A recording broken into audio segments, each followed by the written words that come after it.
Now Boaz had gone up to the gate and sat down there. And behold, the Redeemer, of whom Boaz had spoken, came by. So Boaz said, "Turn aside, friend. Sit down here." And he turned aside and sat down. And he took 10 men of the elders of the city and said, "Sit down here." So they sat down. Then he said to the Redeemer, "Naomi, who has come back from the country of Moab, is selling the parcel of land that belonged to our relative Elimelech. So I thought I would tell you of it and say, buy it in the presence of those sitting here and in the presence of the elders of my people. If you will redeem it, redeem it. But if you will not, tell me, that I may know. For there is no one besides you to redeem it, and I come after you."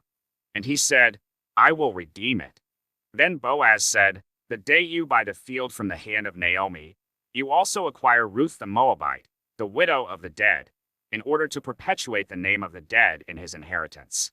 Then the Redeemer said, "I cannot redeem it for myself, lest I impair my own inheritance. Take my right of redemption yourself, for I cannot redeem it." Now this was the custom in former times in Israel concerning redeeming and exchanging.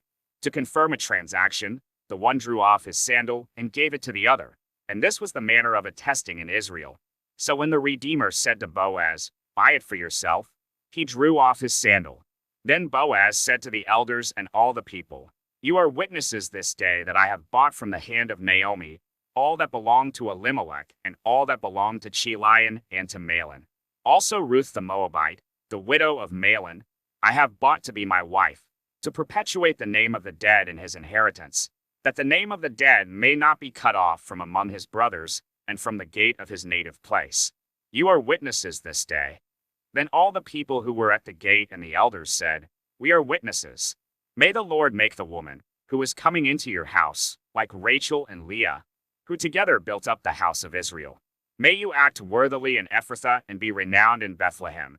And may your house be like the house of Perez, whom Tamar bore to Judah, because of the offspring that the Lord will give you by this young woman." So Boaz took Ruth, and she became his wife. And he went in to her, and the Lord gave her conception, and she bore a son. Then the women said to Naomi, "Blessed be the Lord, who has not left you this day without a redeemer, and may his name be renowned in Israel.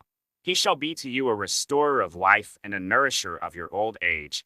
For your daughter-in-law who loves you, who is more to you than 7 sons, has given birth to him." Then Naomi took the child and laid him on her lap and became his nurse. And the women of the neighborhood gave him a name, saying, "A son has been born to Naomi." They named him Obed. He was the father of Jesse, the father of David. Now these are the generations of Perez. Perez fathered Hezron, Hezron fathered Ram. Ram fathered Amminadab.